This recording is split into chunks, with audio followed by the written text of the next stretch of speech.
आम आदमी पार्टी कह रही है हमने साफ छवि वाले लोगों को उम्मीदवार बनाया है। मेरा सवाल ये है, सवाल सुन लीजिए, मेरा सवाल सुन लीजिए। सवाल ये है, इस बार दिल्ली विधानसभा में जितने भी उम्मीदवार खड़े हुए हैं चुनाव लड़ने के लिए, उसमें से 1/3 करोड़पति हैं। बीजेपी के 58 उम्मीदवार करोड़पति हैं। कांग्रेस के सबसे ज्यादा 61 उम्मीदवार करोड़पति हैं। एक मिनट। और आम आदमी पार्टी जो कह रही है कि हमने साफ छवि वालों को उम्मीदवार बनाया है, आपके 33 उम्मीदवार करोड़पति हैं भाई साहब। तो सर्विस में क्या फर्क पड़ता है? यही वो आम आदमी पार्टी है जिसने एनएसजी कमांडो को जो 26/11 में इस देश के लिए लड़ा था, देश के लिए मरा था, जिस सुषमा स्वराज में 4 बार दरवाजे पे अपनी भीख मांगने गया, अपनी पेंशन मांगने गया, तो 4 बार सुषमा स्वराज से मिलने से मना कर दिया। 33 उम्मीदवार करोड़पति हैं। तो करोड़पति सर, वो अगर एक प्लॉट की कीमत एक जो 10 साल पहले 10 लाख थी, वो 1 करोड़, तो आप वैल्यू नहीं गिन सकते आप। जितेंद्र जी, आपके भी बीजेपी के 58 उम्मीदवार करोड़पति हैं। आज दिल्ली के अंदर कहीं पर आप अगर 100 गज का मकान भी लेते हैं तो आज दिल्ली में जमीन की कीमत इतनी बड़ी ज्यादा है कि वो 1 करोड़ के आसपास बैठती है। क्या वाकई करोड़पति ईमानदारी से बना जा सकता है? नहीं बना जा सकता। ईमानदारी से करोड़पति बन सकता है कोई? आदमी नहीं बन सकता, कोई भी नहीं बन सकता। नहीं बन सकता जी, नहीं बन सकता। ईमानदारी से कोई करोड़पति बन सकता है? दो तरीके हैं, या तो बेईमानी करे या पिता और दादा की संपत्ति मिल जाए। ईमानदारी से करोड़पति बन सकता है कोई? ईमानदारी से अगर बाप दादा की प्रॉपर्टी है तो करोड़पति बन ही जाएगा। ईमानदारी से करोड़पति बन सकते हैं? हाँ, बिल्कुल बन सकते हैं। जब पिछले काउंसलर आज से 5 साल पहले वालों की आय अगर 6 करोड़ थी और वो 1112% बढ़ी है, अगर वो करोड़पति बन सकते हैं तो एक आदमी शराफत से क्यों नहीं बन सकता? शराफत से बन सकते हैं करोड़पति? बन सकते हैं। ईमानदारी से करोड़पति बन सकते हैं? ईमानदारी से आदमी चाहे तो कितने भी करोड़ कमा सकता है। ईमानदारी से मैं क्या? क्योंकि आपके भी 33% उम्मीदवार करोड़पति है, इसलिए कह रहे हैं। क्यों? क्या चीज? आप पार्टी शुरू हुई थी और आज वो 20 करोड़ का फंड कर चुकी है। ईमानदारी से करा है, बेईमानी से? मैं पूछ रहा था। तो करोड़पति बन गई। ईमानदारी से करा। एक पैसे का अरविंद जी ने अपनी वेबसाइट पे हिसाब दिया है। मैं पूछना चाहूंगा बीजेपी और कांग्रेस के उन नेताओं से कि बीजेपी के 1300 करोड़ रुपए का हिसाब क्या देने को तैयार है वो लोग? बिल्कुल सही बात है, बिल्कुल सही बात है। पार्टियां जो फंड इकट्ठा करती हैं उसका हिसाब क्यों नहीं देती हैं? कोई नहीं देता है। आम आदमी पार्टी राजनीति में करोड़पति बनने तो आई है। आम आदमी पार्टी क्या करोड़पति बनने आई है राजनीति में? आपको दिखता है ये हिंदुस्तान दुनिया की पहली पार्टी है जिसे 20 करोड़ फंड लेने के बाद अपने अकाउंट क्लोज कर दिए। बीजेपी के पास 1350 करोड़ रुपए है, वो हिसाब नहीं दे रहे। सारे कांग्रेस के पास 2200 करोड़ है, उन्होंने साफ मना कर दिया। सुप्रीम कोर्ट के ऑर्डर के बावजूद ही अपने विधानसभा ऑर्डर कैंसिल कर दिया। पॉलिटिकल पार्टियां हिसाब क्यों नहीं देती है कि चंदा कहां से आता है? पॉलिटिकल पार्टियां, भारतीय जनता पार्टी हिसाब देती है और कहां देती है? नहीं देती है। कांग्रेस बीजेपी दोनों नहीं देती है। भारतीय जनता पार्टी हिसाब देती है और ये भारतीय जनता पार्टी ने ये भी कहा है कि इस चुनाव का एक पाई का हिसाब कहां से चंदा मिला हम देंगे। चलिए, गोलमोल जवाब है। जितेंद्र जी, आप बोलिए। सर, मेरा इससे सवाल यह है कि ये किस मुद्दे पर लड़ रहे हैं?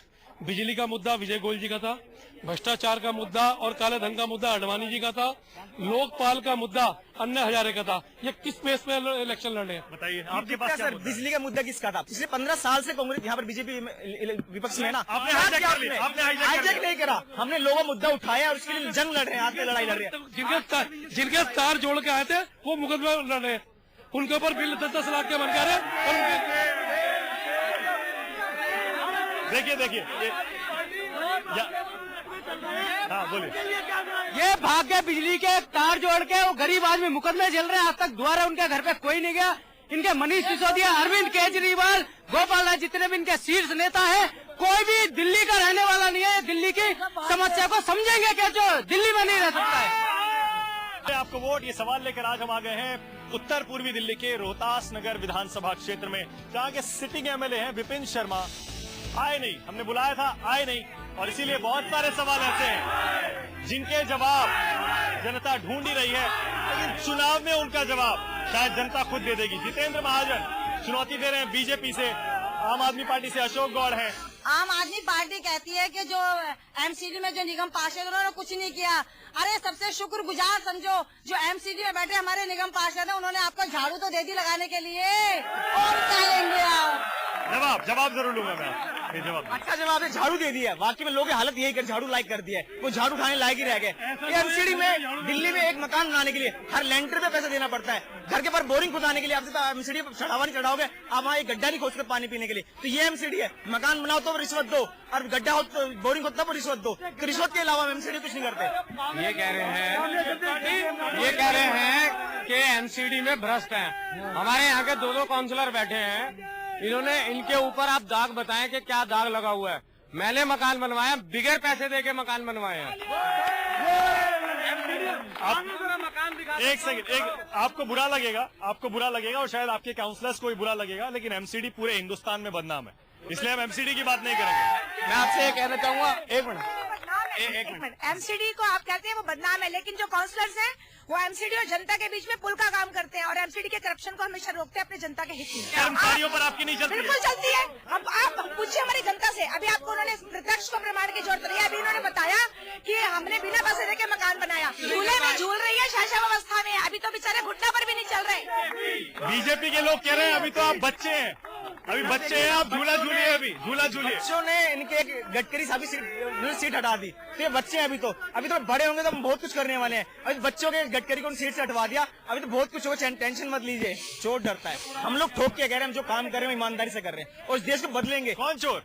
जो चोर साहब कौन? पता है, बीजेपी जो मिलकर जो चीज करवा रही है, स्कैम करवा रही है, इसलिए अरविंद को लग रहा है अभी तो बहुत कुछ होगा। हम लोग को मजबूत दिल होना पक्का करना है इस बार, इन दोनों की चाल को समझना है। बार बार बीजेपी कांग्रेस को चोर कहते हैं खुलेआम आम आदमी पार्टी वाले, और आपके पास जवाब नहीं होता है। मेरे पास जवाब है, सभी के पास जवाब है। जिन्हें पारी खेलने का मौका ही नहीं मिला और उससे पहले ही वो शुरू हो गए, उससे पहले ही स्टिंग में पकड़े गए, और अगर गलती से इन्हें मौका मिल गया, पहली बात तो जनता समझ गई है कि कांग्रेस के ही ये सगे डमी भाई बहन है, और अगर ये मौका मिल गया तो ये क्या हालात करेंगे वो सबको मालूम है। चलिए, यहाँ बीजेपी का समर्थन ज्यादा है, जाहिर है बीजेपी का समर्थन ज्यादा है, कांग्रेस के उम्मीदवार भी नहीं है,